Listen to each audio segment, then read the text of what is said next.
Vamos a tocar en la sesión de hoy y comenzamos con lo que es desidualización del endometrio. La desidualización de este endometrio justamente son como cambios que van a ocurrir en el tejido normal del endometrio que hay cuando ocurre un embarazo justamente o la implantación justo del embrión en el útero. Empieza a ocurrir esta desidualización gracias a la hormona de la progesterona que se produce en un principio por el cuerpo lúteo. Cuando ocurre la ovulación, se recuerdan que dentro del ovario quedaban capas de las células de la granulosa, junto con las tecas, ya, estas tecas se quedan dentro del ovario y empiezan a convertirse en primero un lúteo, cuerpo lúteo que empieza a secretar en sus inicios progesterona, hormonas, ¿no? La progesterona. Esto justamente ayuda a que las células del endometrio empiecen a producir mucho más glucógeno y lípidos justamente que son necesarios para mantener al embrión. Entonces, es toda esta producción de nutrientes, digamos, que va a requerir el embrión, lo realiza la progesterona. Así es como se desidualiza el endometrio.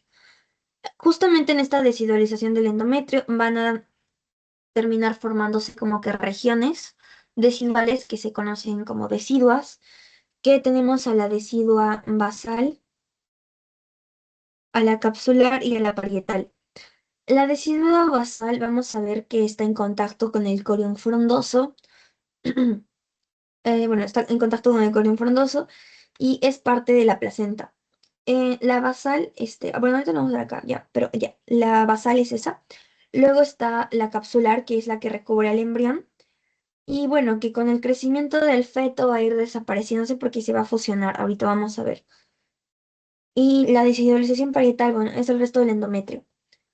Bien, la decidua basal, en esta imagen se observa mejor, es la que está justo en la parte de aquí. Y la parte de la decidua, en un principio todavía, como les decía, teníamos una decidua capsular, que es la que recubre al embrión, mejor dicho, que es esta de acá. Pero luego va a terminar uniéndose en más adelante, ya cuando el embrión vaya creciendo y se convierta en un feto, va a terminar fusionándose, mejor dicho, con la parietal, que es la que básicamente recubre toda la zona restante, todo lo que falta, que recubra la basal. Entonces, al final la decidua capsular y la decidua parietal terminan pegándose mientras va creciendo el embrión, como vamos viendo. Por ejemplo, termina siendo un feto y ya no se observa esta diferenciación entre la decidua capsular y la parietal. Es una sola, ¿ok? Se convierte en una sola. Ahora, si ven aquí, se ve mucho mejor la decidua capsular justamente. Está sobre el embrión, lo recubre al embrión, eso es la decidua capsular, lo recubre al embrión y la residua parietal es lo que está recubriendo todo el útero. Y bueno, la decidua basal aquí no se puede observar porque estaría como debajo, ¿no? De toda la parietal y de toda la capsular. Bien, entonces a finales de la tercera semana habíamos dicho de que ya tenemos vellosidades terciarias ya, o sea, ya son funcionales y también tenemos una que otra vellosidad secundaria. Estas vellosidades eran la unidad funcional que íbamos a encontrar en la placenta, por ejemplo, para poder hacer justo este intercambio de nutrientes, de oxígeno y así. Entonces, vamos a ver de que estas vellosidades ya están presentes a finales de la tercera semana. Luego, a inicios del segundo mes, el polo embrionario también empieza a tener como que vellosidades en el polo embrionario. Y bueno, a finales del segundo mes ya no hay vellosidades justamente en este polo embrionario. Bueno, si se dan cuenta, acá ven como unas pequeñas, justo vellosidades, como lo menciona, al inicio del segundo mes.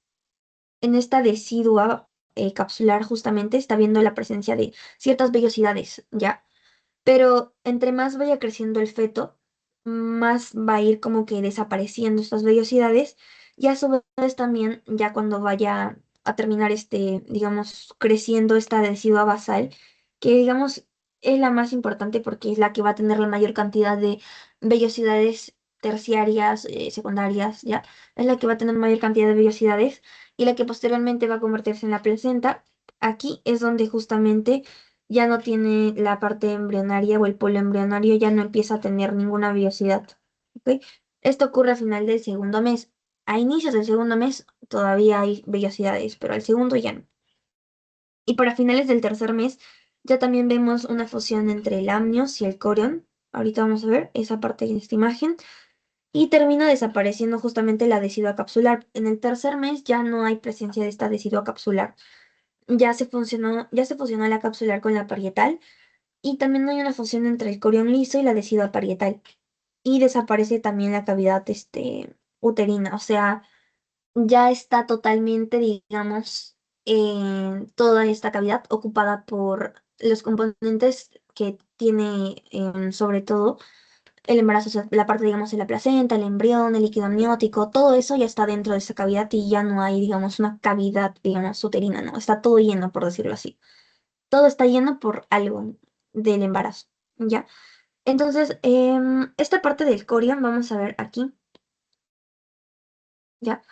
El corion velloso o corion frondoso, también creo que le mencionan algunos, es la partecita de acá, ¿ya? Y el corion liso ya también es lo que está rodeando aquí, todo lo que todo lo que está, digamos, todo lo que no es el corion frondoso o velloso es el corion liso. Bien, todo eso es el corion liso. Entonces, lo que menciona de la fusión del amnios y el corion es con el corion liso, ¿ok? Justamente también por el crecimiento del embrión y como se juntaba la decidua capsular con la parietal, algo así ocurre entre el amnios, que a ver, vamos a borrarlo todo porque creo que no se va a distinguir bien el amnios porque es muy delgadito.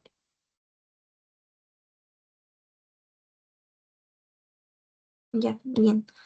Entonces, vamos a regresar a esta imagen. Les decía que el corion va a ser básicamente todo esto de aquí. Ay, no, perdón. Estoy confundiendo, es de la decidua, ya. Les decía que el corion va a ser toda esta partecita de acá. Bueno, no está. Ya, ahora sí ya pinta. Ya. Toda esta partecita de aquí, ese es el corion liso. La parte donde vamos a ver las vellosidades es el corion frondoso o corion velloso. Y el amnios es esta capita muy delgada, esta fina capita delgada, que se va a terminar pegando o uniendo con el corion liso.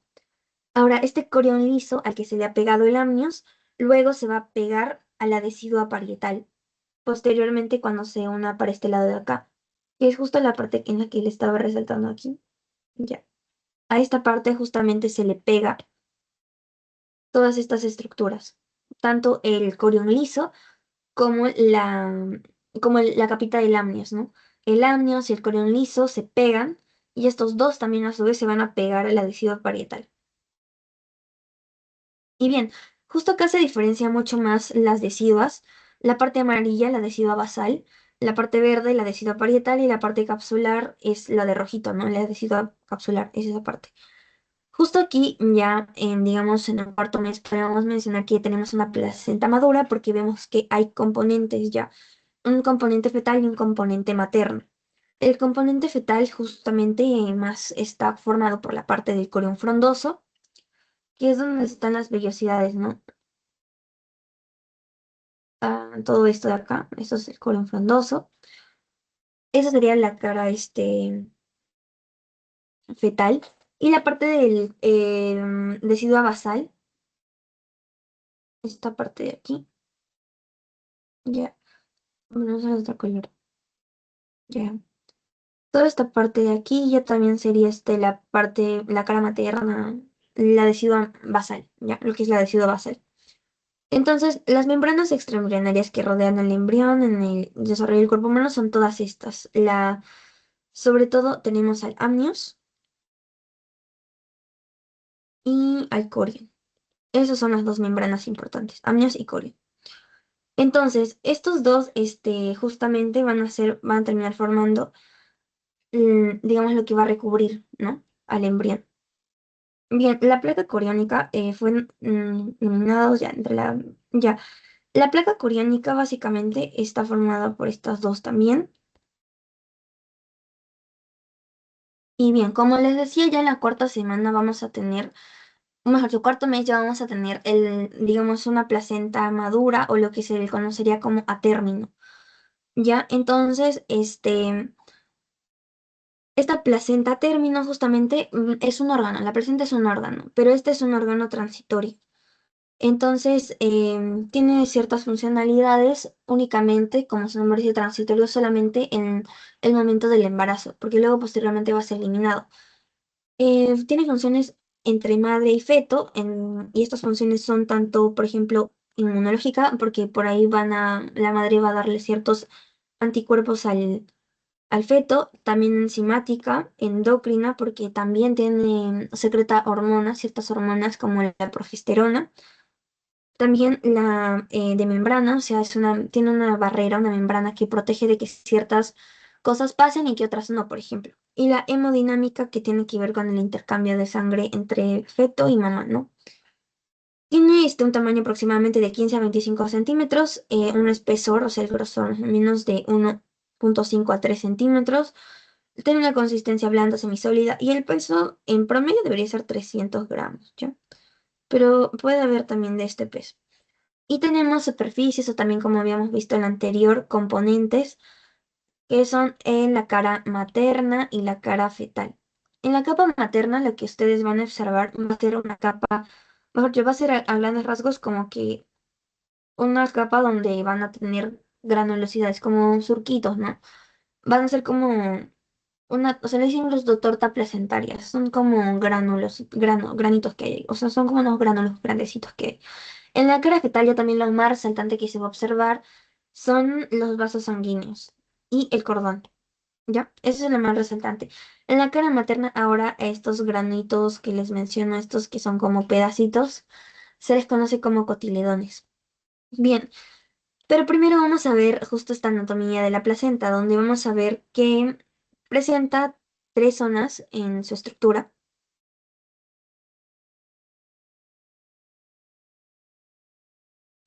Ya.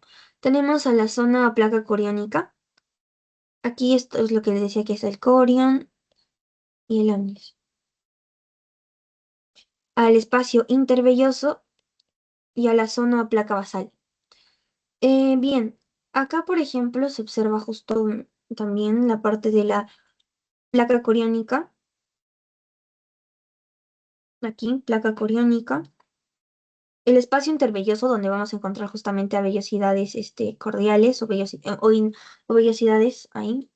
Y la placa basal o decisiva, que es la parte ya que está en contactos, es la parte del útero, la parte uterina, digámosle, ¿ya?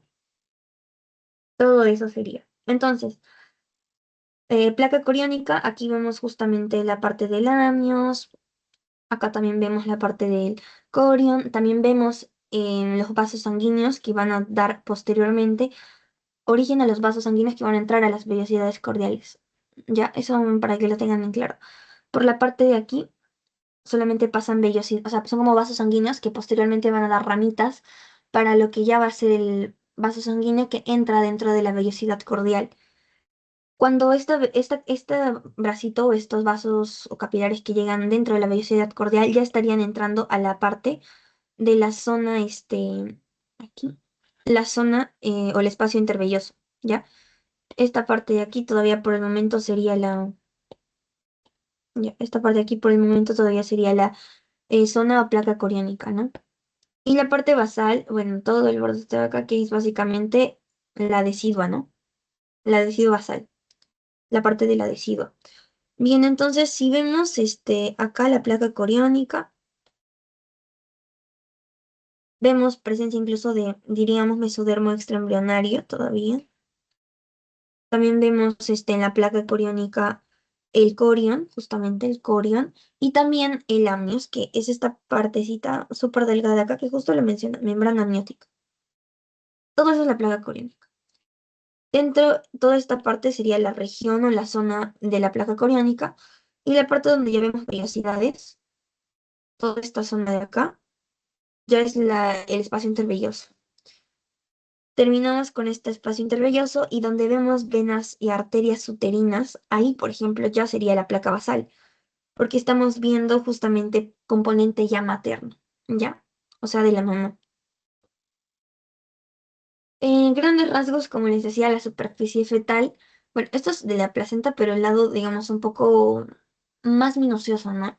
La unidad funcional incluso vemos que es justamente la vellosidad cordial y vemos que en la superficie fetal ya también tenemos una placenta que es lisa, no es como granulosita como les decía que era el lado materno, la superficie fetal es lisa, también tiene un color un tanto azulado o incluso un poco como que violeta más o menos, es con una tonalidad azulada y es importante mencionar que está recubierta por el amnios, porque para recordar, la primera capa que observamos es el amnios, luego a esta capa le seguiría justamente el corion,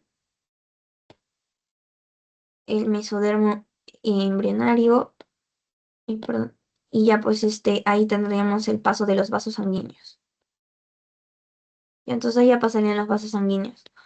Es algo así como lo habíamos visto acá justamente. Entonces, el amnios es lo primero que ustedes tendrían que ver en la cara fetal. Entonces, esta capita blanca que ven aquí, eso sería el amnios. Bien, ese es el amnios, porque es la primera capa que se observa, digamos, en el lado fetal, ¿no? Más o menos tratan de ubicarse bien ya. Entonces, ese es el amnios. Debajo de este amnios debería estar el corion, ¿ya? Pero vamos a ver aquí primero la inserción de lo que es el cordón umbilical también. Es así que podemos diferenciar la superficie fetal de la materna. Y aquí dentro de este cordón vamos a ver digamos, dentro que pasan vasos sanguíneos que van a ser dos arterias y una vena. Ya. Justamente aquí también se empieza a formar un anillo tipo fibroso, que es el que le está dando como que origen a lo que va a ser también el cordón umbilical, ¿no? Ahora, justamente desde la semana 35 a 37 ya empieza a haber como que una texturación también. Si se dan cuenta, no únicamente los vasos sanguíneos le dan como que esta textura, o sea, también tiene como mm, ciertas como que rombitos, manchitas, ciertas estructuras o formitas que se le conoce como la teselación. Y esto es lo que ocurre justamente en la semana 35 a 37. Su textura empieza a tener como una forma de mosaico, ¿ok? Bien, y pasando a la parte de la superficie materna, bien, tenemos de que ya también a diferencia de la fetal, esta es mucho más roja, no tiene ese color azulado que tenía la otra. Es rojiza, rojiza. También es rugosa, o sea, tiene como surquita, les decía, tiene textura y es bastante brillante, ¿ok? Esta es la parte que se adhiere al útero, ¿ya? Y va a estar dividida, como les decía, en porciones chiquitas, ven que parecen como granos, así granulositos. Estos se conocen como los cotiledones, ¿ya? Y lo van a dividir estos cotiledones surcos, ¿ya? Hay surcos que delimitan estos cotiledones. Y bueno, aparte de eso, hay una capa fina. Se menciona que la placenta tiene, o sea, el lado materno tiene una fina capa que se conoce como la capa de Nitabuch, que es una capa de fibrina, ¿ya? Y justamente ayuda a pegar a la placenta al útero. Normalmente esto no se va a observar, obviamente, digamos, en una placenta así que les den, no se va a observar a gran detalle, porque es muy delgadita, como lo dice, de fibrina. Y en ocasiones puede tener justamente pequeños depósitos de calcio, ¿ya? Pero no indica nada muy complicado. Entonces, aquí como ven, tenemos a los surcos, a los, mejor dicho, cotiledones que están de color celeste, y estos surquitos que les menciono que delimitan justamente los cotiledones son los surcos placentarios, ¿ya? Bien, respecto a membranas, justamente tenemos a la membrana corioamniótica, que tiene un poco de relación con lo que era la placa, la placa coriónica, más o menos, para que lo relacionen un poco. Bien, tenemos que las membranas que habíamos visto eran el amnios y el corion. ¿Se recuerdan? Les mencioné amnios y corion. El amnios ya también va a ser la capa interna que va a rodear el feto. Interna porque está adentro, ¿no? O sea, es lo que está más cercano al feto, para que lo entiendan bien, ¿ya? Pero si ustedes extraen una placenta, lo primero que van a ver es el amnios, ¿ya? Pero le dicen interna porque está más cerca al feto. Y el corion es la capa que está recubriendo justo el amnios. O sea, dijimos que primero era la capa del amnios, esto es lo que está primero, y luego le sigue el corion, ¿ya? Y es la capa justo que recubre el amnios. Aquí, por ejemplo, se ve mejor. Lo que está de este lado es la parte del amnios. El corion está debajo del amnios, ¿ok? Bien. Y en una placenta extraída, así podemos observar, esto es el lado materno, ¿no? Para que se ubiquen bien. Porque si se dan cuenta, aquí están los cotiledones. Ya, esto es el lado materno. Entonces, el corion estaría aquí, ¿no? Y el amnios estaría después, porque estamos del lado materno. Ya, más o menos traten de ubicarse bien en esta parte. Si lo cambiáramos para el lado, digamos, fetal, lo primero que estaría pues sería el corion y luego estaría el amnios. Entre estas dos membranas es que se encuentra el bebé, el feto, ya, ahí dentro está. Pero estamos viendo del lado materno, así que, o sea, una placenta cuando la sacan, de hecho, se ve así, tal cual. Así es como ven una placenta. Entonces, vamos a observar primero cara materna. Luego le vemos la primera capa que está cercana a la capa a la cara materna es el corion, ¿ya? Y la otra capa, la última capa que vamos a ver que le están levantando aquí, de hecho, es el amnios. Esas son las capas. Y esas dos forman la membrana curiamniótica. Cuando esta membrana curiamniótica se rompe, es lo que se le conoce como el rompimiento de fuente y que, bueno, ya da posteriormente al inicio del embarazo, al inicio, da inicio al parto, ¿no? Pero básicamente espero que se haya entendido bien esta parte de las membranas porque es muy importante que las sepan diferenciar más o menos. Ya cuál es más interna, cuál es más externa. Entonces, y qué están formando también ambas membranas, ¿ya? Y justo aquí está esta parte de la placa coriónica, que justamente forma parte de la cara fetal, porque el amnios y el corión están dando para la parte interna y están dando para la parte del feto, ¿no? Entonces, esto también va a constar de parte del tejido conectivo, o de un tejido conectivo que se conoce como tejido conectivo de Wharton, ¿ya? Y de hecho también va a estar presente en lo que va a ser mm, el cordón umbilical, ¿ya? Se va a extender hasta la parte del cordón umbilical. También va a incluir a los ejes de las vellosidades coriónicas, o sea, los vasos sanguíneos acá todavía están ahí presentes y de aquí es de donde salen los vasos sanguíneos que van a entrar en las vellosidades coriónicas. Y bueno, los vasos alentocoriónicos se encuentran en los atlantoides que se conectan al corión. Ya. Vamos a ver primero acá tenemos el cordón umbilical, ¿ya? Por este cordón umbilical les mencionaba ya que pasaba una vena umbilical y dos arterias umbilicales. Llegan hasta la parte que tenemos acá que sería el corión. La parte de verde es el corión, ¿ya? Lo que está de verde sería el corión. Y este corión van a transcurrir por todo esto en los vasos sanguíneos, ya que están derivando de esta vena y arterias umbilicales, ¿ok? Entonces, de este corión bueno, mejor dicho, de estos vasos sanguíneos luego van a salir otros vasos sanguíneos que van a entrar a las vellosidades, ¿no? El amnios ya también es lo que van a ver de color azul, que es lo que estaría encima del corión y está muy cercano al feto, ¿no? Esto va a terminar formando la membrana coriomniótica. Bien, esta membrana coriomniótica ahora, junto con lo que va a ser ya para formar la placa coriónica, acá de hecho se va a entender mucho mejor porque creo que en las anteriores no se entendió muy bien porque esta imagen de hecho la representa mejor. La placa coriónica ya también va a tener a toda esta membrana coriomniótica, o sea que posee al amnios, también que posee al corión, ¿ya? Aparte del corión, también mesodermo extraembrionario, ¿ya? También citotrofoblasto, por ejemplo, citotrofoblasto que se menciona acá, que ya son en menor cantidad, porque si se dan cuenta son unas capas ya mucho más delgadas. Citro y sincitio son muy delgaditos si se dan cuenta acá. Ya, todo esto es el corion velloso, ya. El corion velloso está compuesto por el mesodermo extraembrionario, citotrofoblasto, sincitrophoblasto, ya. Pero es el corion velloso, ya. Lo que está dando justamente para el lado de las vellosidades cordiales. Por lo tanto, también, justamente por eso estos son sus componentes, porque tiene que ver con vellosidades, ¿ya? Por eso tiene mesodermo extraembrionario, citotrofoblasto, sincitrophoblasto. Ya, eso es el corion velloso. Si nosotros a esto le agregamos el amnios, ya tenemos una placa coriamniótica, ¿ya?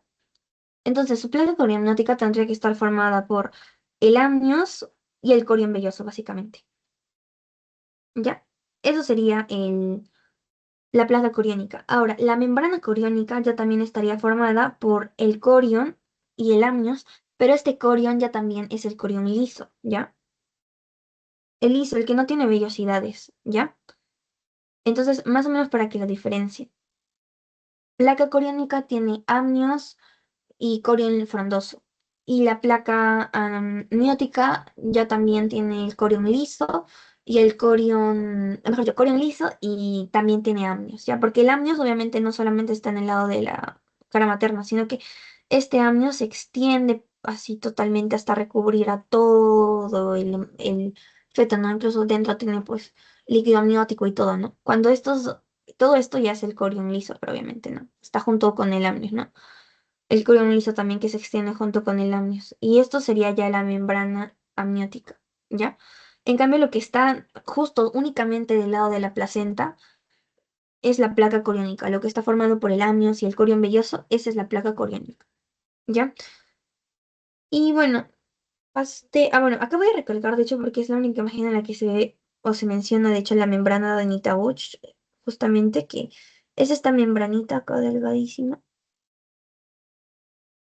¿ya? Esa es la membrana de Intabuch, que está de color negro, es muy, muy finita. Esta es la membrana de fibrina que se mencionaba en acá, ¿ya?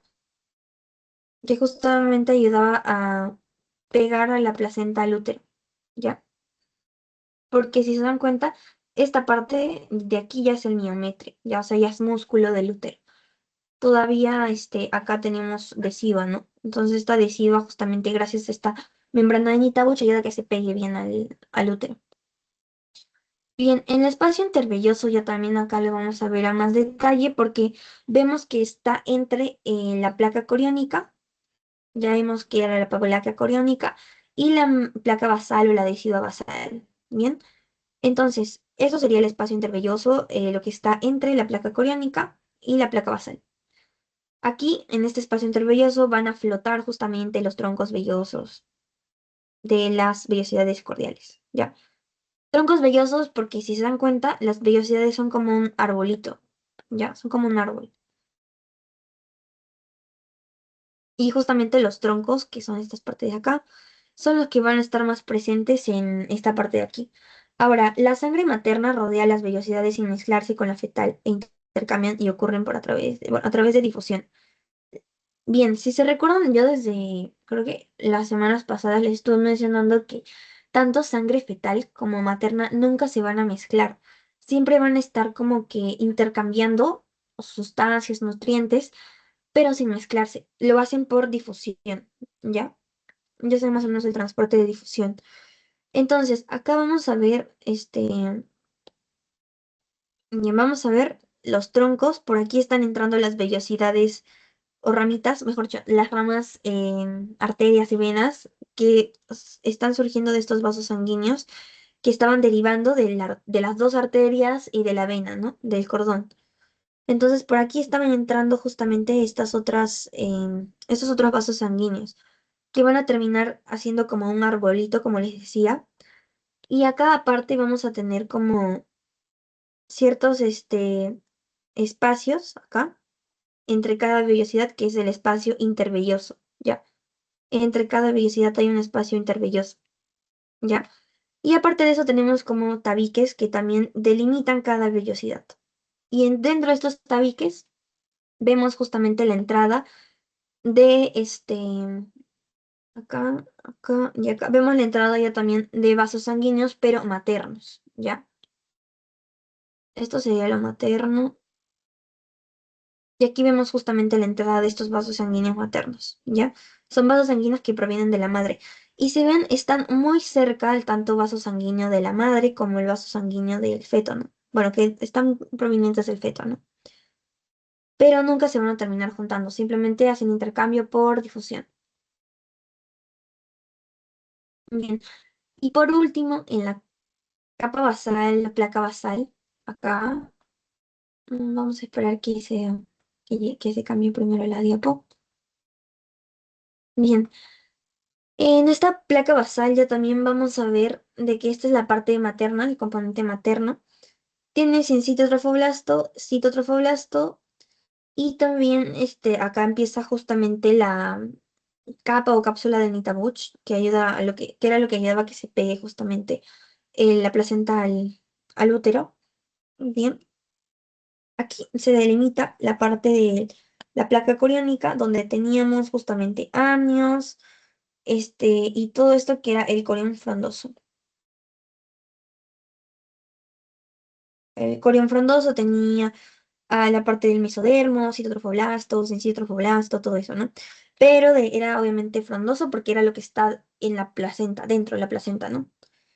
Y la parte del espacio intervelloso donde están las vellosidades y donde hay el intercambio justamente con el lado materno, ¿no? Con la sangre de materna, ¿no? Y bien, en la parte de la placa basal ya también, que es toda esta zona de acá, aquí, vemos citotrofoblasto también. También vamos a ver glándulas uterinas. También se ven, obviamente, los vasos uterinos, o sea, los vasos sanguíneos uterinos que van a terminar llegando hasta los espacios intervellosos para hacer el intercambio por difusión con estas vellosidades cordiales. Y la cápsula de Nitabuch, que es esta de aquí,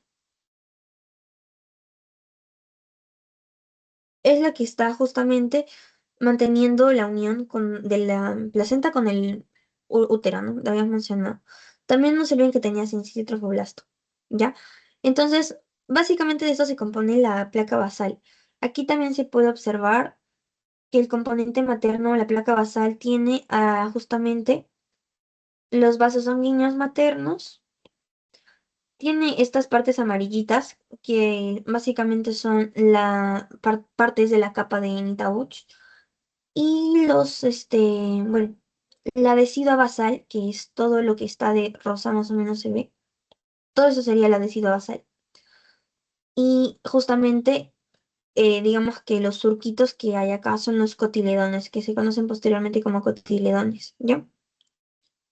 Bien, entonces eso sería lo más resultante de la placa basal, ¿ya?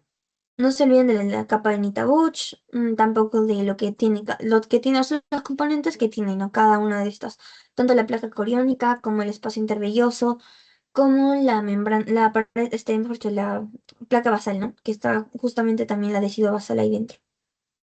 Bien, habíamos mencionado que era un órgano transitorio porque únicamente va a estar en la etapa de la gestación, ¿ya?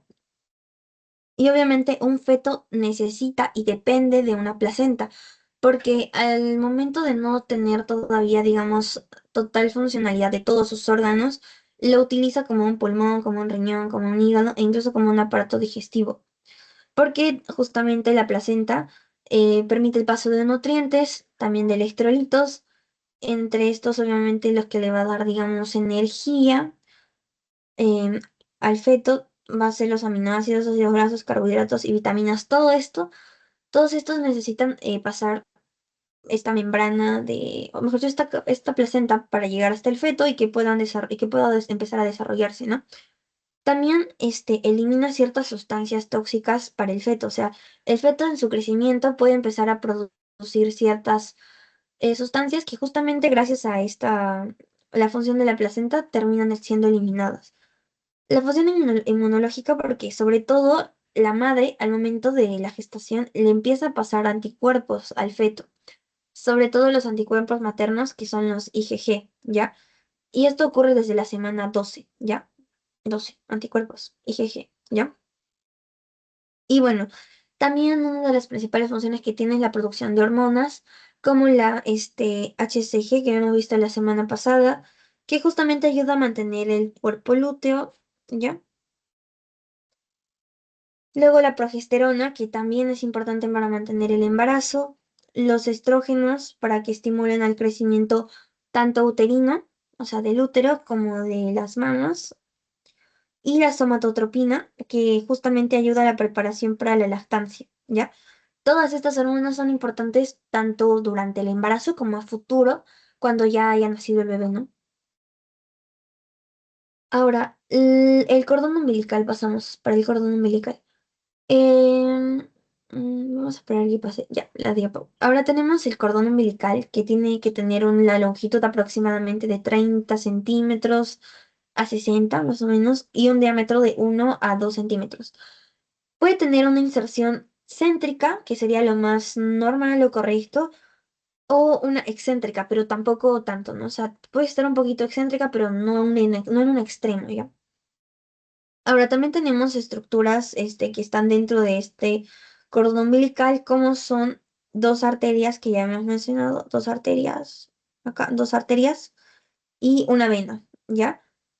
Y tenemos también que tiene amnios, que es lo que recubre la última capita, la capa más externa, o sea, la última capa que vamos a ver, eso sería amnios.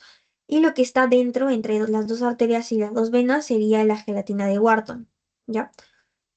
Esta gelatina de Wharton es tejido conectivo, ya lo habrán visto de repente en histología. Y aquí justamente vemos la gelatina de Wharton y acá vemos una vena y las dos arterias. Normalmente se ve esta como una carita, ¿no? Por esos dos arterias y una vena. Ahora, lo curioso es que nosotros sabemos que las venas normalmente llevan sangre desoxigenada y las arterias la oxigenada. En el caso del cordón umbilical es al revés. La que lleva oxígeno es la vena y las dos arterias son las que llevan el CO2. ¿Ya? Y bueno, entramos en la parte de circulación placentaria. Justamente va a mencionarse siempre que la circulación placentaria es hemocorial, ¿ya? Justamente los cotiledones son los que reciben la sangre materna a través de las arterias espirales uterinas, que luego hemos visto que entran en contacto, no entran en contacto totalmente la sangre, no se ven, solamente están como que cerca con los espacios intervellosos y terminan por difusión intercambiando sangre, ¿ya? Ahora, vamos a entrar de que esta barrera también, la barrera entre ambas sangres justamente tiene 4 capas, pero al final del embarazo se reduce solamente a 2. Bien, vamos a ver de que acá tenemos nuestra vellosidad, toda esta es la vellosidad, y tenemos arterias espirales que son las que ven aquí, que se ven un poco tortuosas, ¿ya? Estas que están un poco tortuosas, ven que están irrigando estos espacios intervellosos. Los espacios intervellosos hemos dicho que eran como los que estaban entre vellosidades, ¿ya? Están irrigando estos espacios intervellosos con sangre. Y es así que llegan justamente hasta las vellosidades, o sea, están muy cerca de las vellosidades, por lo tanto pueden hacer este intercambio por difusión. Lo mismo ocurre si es que llegan a estos espacios intervellosos donde no hay, digamos, vellosidades. Entran, llegan, empiezan a difundirse por todo, pasan a estas otras vellosidades, por ejemplo, hay un intercambio y regresan nuevamente al feto por la vena y bueno, eso sería, ¿no? Ahora, si es que viene ya también sangre con CO2 contaminada, entraría por las arterias, se dirige obviamente hasta la parte de las vellosidades, donde van a llegar a estos espacios intervellosos sangre, realizan el intercambio y nuevamente esta sangre ya puede regresar ahora sí otra vez por los vasos sanguíneos que van a terminar en la vena al feto, ¿no? Entonces, para que lo recuerden, venas y arterias endometriales entran y bueno, van a justamente estar en contacto con estos espacios intervellosos que van a terminar haciendo intercambio con las vellosidades, ¿no? Bien. ¿Hasta aquí hay alguna duda o todo está claro?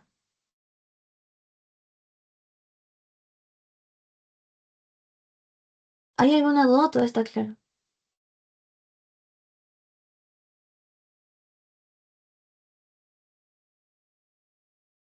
Bien, entonces paso a lo que es la placenta gemelar, que ya sabemos lo que es una placenta, también su funcionalidad, y paso a la parte de la placenta gemelar. Bueno, los gemelos, pueden haber tanto monocigotos, ¿ya?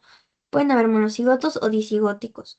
Los monocigotos, un poco como lo indica su nombre, provienen únicamente de un solo óvulo, lo vamos a entender así, y disigotos de dos fecundaciones. Mejor así. Monocigotos de una sola fecundación y disigóticos de dos fecundaciones, ¿ya?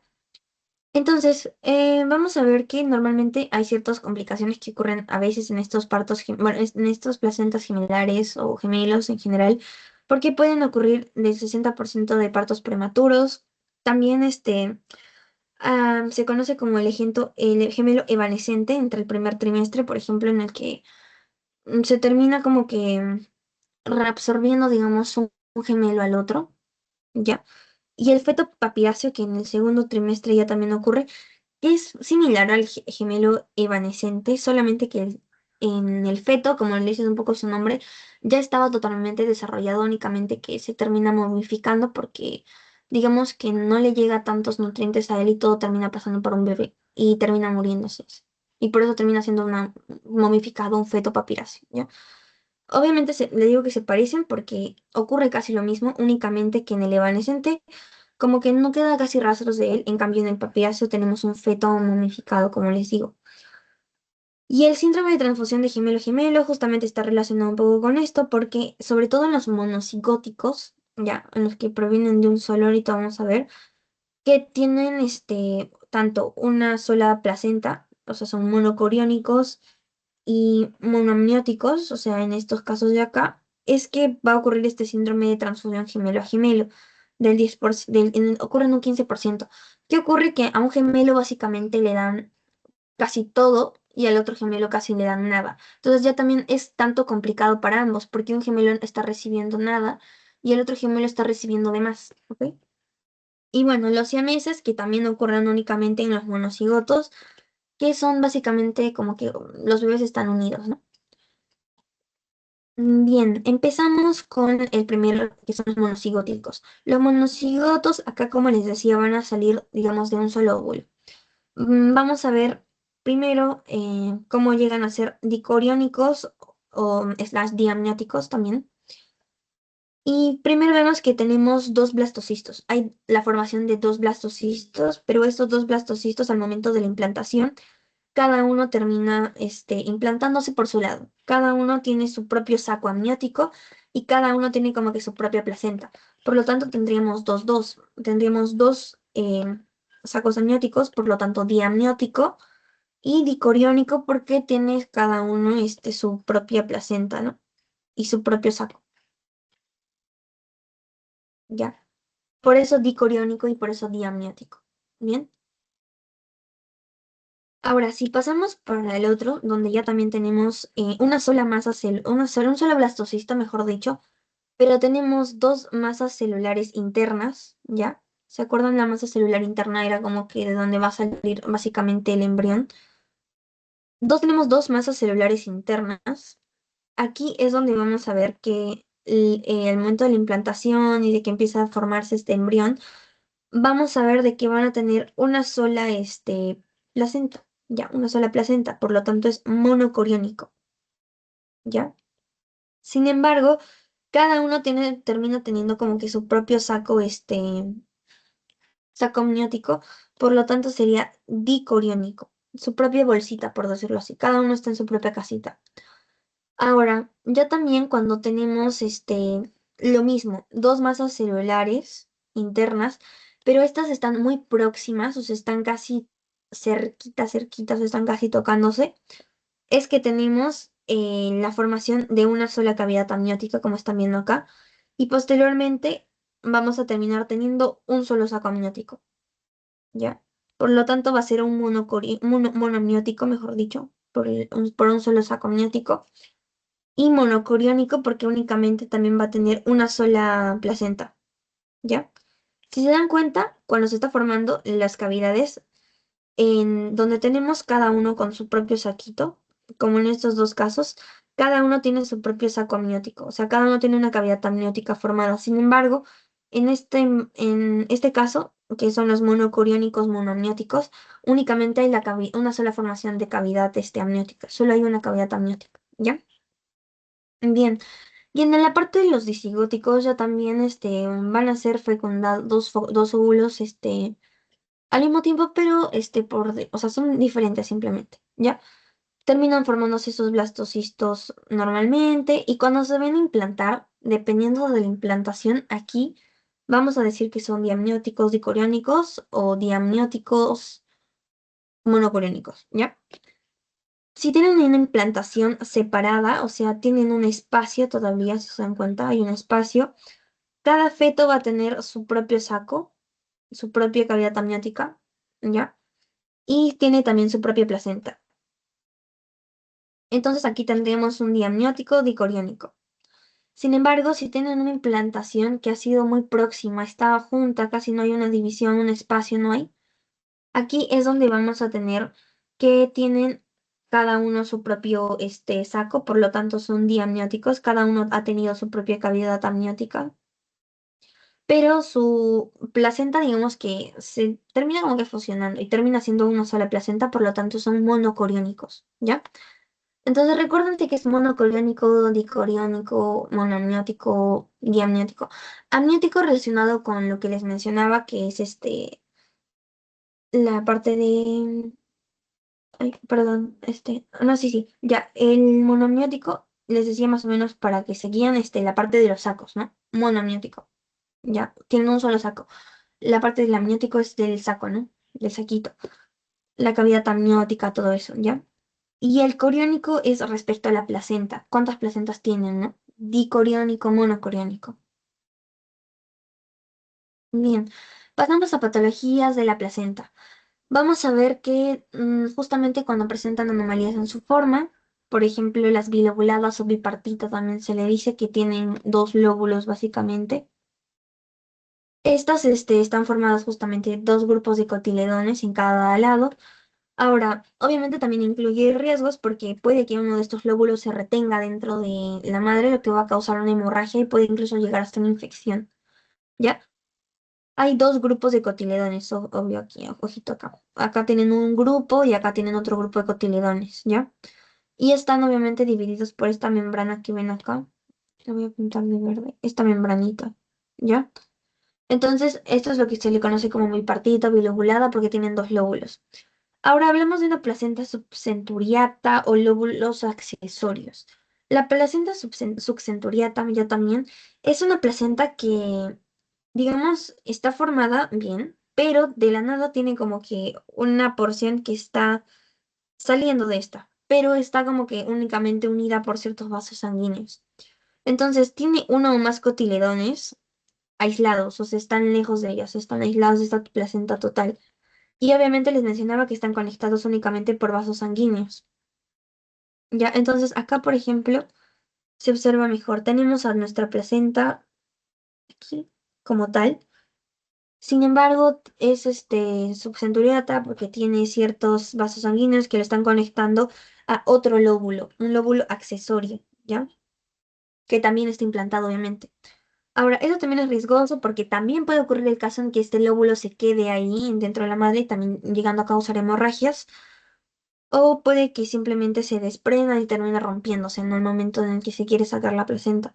Entonces, acá ven, todo esto es nuestra torta placentaria. Bueno, no se me ve bien. Ya.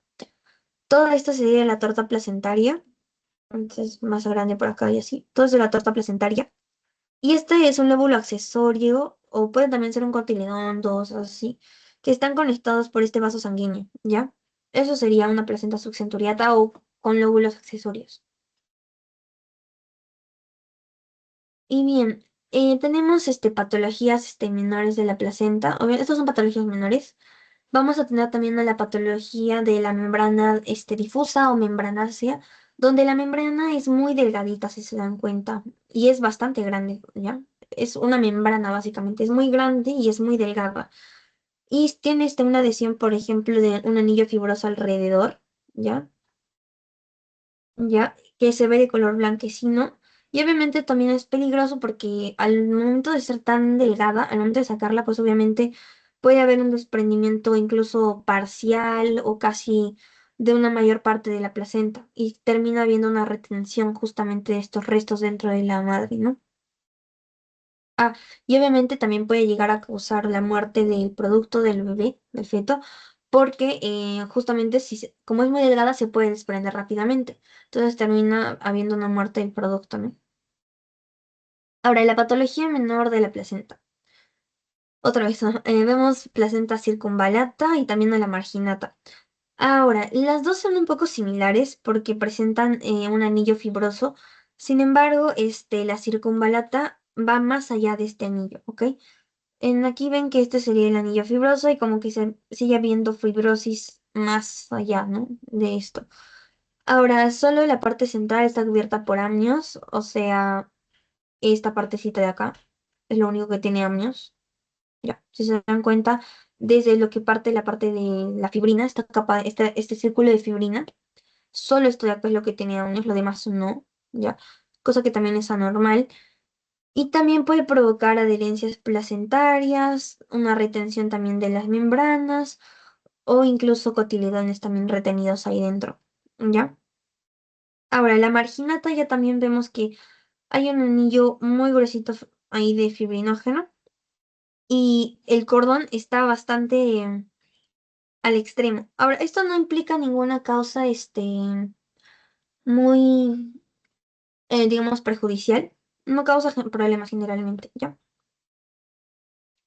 Y bueno, en anomalías del cordón umbilical vemos respecto a su inserción anormal, porque puede haber una inserción marginal o también en raqueta, se le conoce como en raqueta, porque si se dan cuenta es como la forma de una raqueta.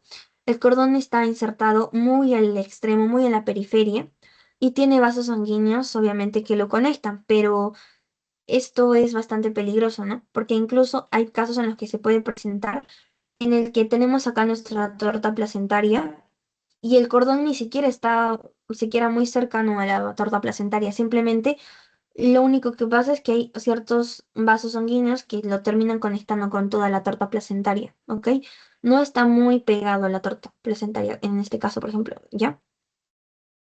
Y bueno, también se le conoce como una inserción velamentosa o fuera de la placenta, ¿ya? Únicamente, si se dan cuenta, está unido obviamente el amnios y el corión, pero los vasos sanguíneos son lo único que lo conectan a la torta placentaria.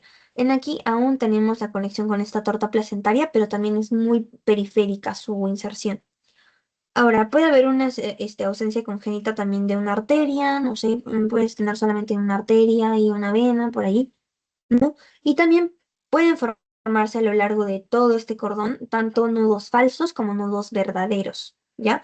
Obviamente los más perjudiciales van a terminar siendo los falsos, porque, no, los verdaderos, mejor dicho, que digo falsos, ¿ya? Los verdaderos, porque son nudos que básicamente sí están ahí presentes, existen, ¿ya? Y estos nudos verdaderos obviamente van a evitar el paso de sangre y terminan generando complicaciones. En cambio, los falsos son como pequeños engrosamientos, digámosle así, del cordón umbilical. Si se dan cuenta, solamente son como engrosamientos, ¿ya? Nada más. Y respecto a patologías mayores de la placenta, tenemos anomalías en su peso. Cuando son mucho mayores de 300 gramos y también de 400, por ejemplo, puede indicarnos algo, porque en promedio debería ser realmente el peso de la placenta ser el de 300 gramos, más o menos les decía. También respecto a la inserción, pero en la que está la placenta, o sea, puede ser una placenta previa, por ejemplo, cuando la placenta, al momento del parto, lo primero que va a salir va a ser la placenta, porque está muy próximo al canal del parto, ¿no? O sea, el canal del parto está acá abajo y la placenta como que está ahí interrumpiendo que el bebé salga. Normalmente estos casos se atienden con cesárea, porque obviamente la placenta no tiene que salir primero, ¿ok? Ya. Entonces, esto es una placenta previa, por ejemplo, cuando la placenta van a ser previo al bebé, más o menos para que lo relacionen. Y respecto también a esto, tenemos placenta percreta, increta y acreta, ¿ya? Entonces, lo relativamente normal que debería ser sería la acreta porque tiene que llegar hasta la decidua nada más, ¿no? ¿Recuerdan? Ya. Decidua. Si llega a pasar al miometrio, o sea, que ya es músculo, ya, músculo músculo del útero, o sea, termina llegando hasta el miometrio, va a ser una percreta o una increta. Y esto obviamente ya es muy perjudicial, ¿no? Porque ya está yendo más allá de lo que es el endometrio, ¿ya? Las vellosidades incluso pueden llegar a crecer hasta en estas zonas, ¿no? Entonces es muy perjudicial porque incluso puede llegar a causar hemorragias, ¿ya? Porque puede haber un fallo de desprendimiento placentario y así puede terminar incluso de repente que ya no sea una porción aquí y todo, ¿no? Entonces, las percretas e incretas son los que causan estas patologías de acá. Y obviamente es anómalo, ¿ya? Percreta, increta cuando llega hasta el miometrio. Y lo normal debería ser como que acreta, nomás hasta la decidua. Y bien, ya terminamos y las preguntas a desarrollar es ¿cuáles son las deciduas formadas? Habíamos visto de que tenemos tres tipos de decidua, que eran la decidua basal, la parietal y la capsular. La basal era la que estaba básicamente en la que estaba muy próxima a lo que va a ser posteriormente la placenta, ¿ya? La capsular que está recubriendo al embrión solamente hasta que termina de ser feto y luego se une con la parietal que recubre todo lo que la basal no recubre, ¿ya? ¿Y qué observamos en la cara materna y en la cara fetal? Bueno, en la cara materna vamos a observar de que tenemos cotiledones, también surcos que delimitan estos cotiledones. También es mucho más rojiza, no va a tener la inserción obviamente de el cordón umbilical y tampoco presenta, digamos, las membranas ahí pegadas como en la cara fetal, donde sí vamos a observar primero el amnios, debajo del amnios está el corion, y también está la inserción del cordón umbilical y se puede observar ciertos vasos sanguíneos, ¿no? Que están llevando todo esto. Entonces, eso sería todo por esta sesión de hoy, creo. Vamos a pasar con el test, ¿ya? A ver.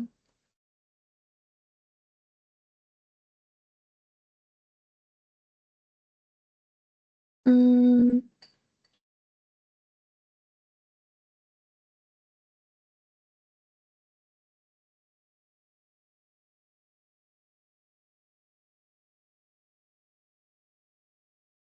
Bien, no sé si está observando la parte de la...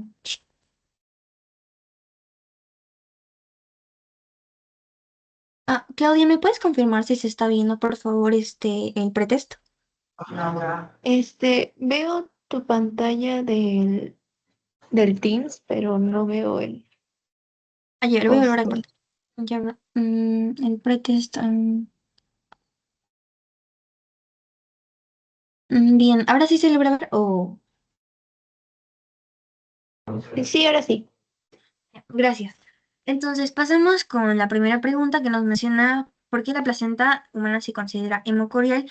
Y bueno, justamente a hemocorial era porque no está tanto, mejor dicho, la sangre materna no es, y la fetal están siempre separadas, ¿ok? No se mezclan, por eso se considera hemocorial, ¿ya?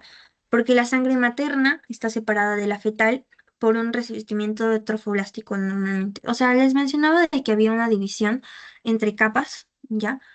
Cuatro capas sobre todo, creo, se mencionaba que tiene estas capas que delimitan tanto la sangre materna de la fetal, ¿ya? ¿Y cuál de las siguientes hormonas placentarias es responsable de mantener el cuerpo lúteo activo durante las primeras semanas del embarazo? Bien, el cuerpo lúteo, la habíamos visto en la parte de gametogénesis, era el que mantenía digamos, era el que trataba de mantener sobre todo las primeras semanas de embarazo, eh, la cantidad correcta de progesterona, por ejemplo, y quién mantenía este cuerpo lúteo era la gonadotropina coriónica, ¿ya? El cuerpo lúteo es el que secreta progesterona, ¿ya? No se olviden. Y la gonadotropina coriónica justamente es la que permite que este cuerpo lúteo aún se mantenga, que no se degrade muy rápido al cuerpo albicans y luego ya pues se degrade todo, ¿no?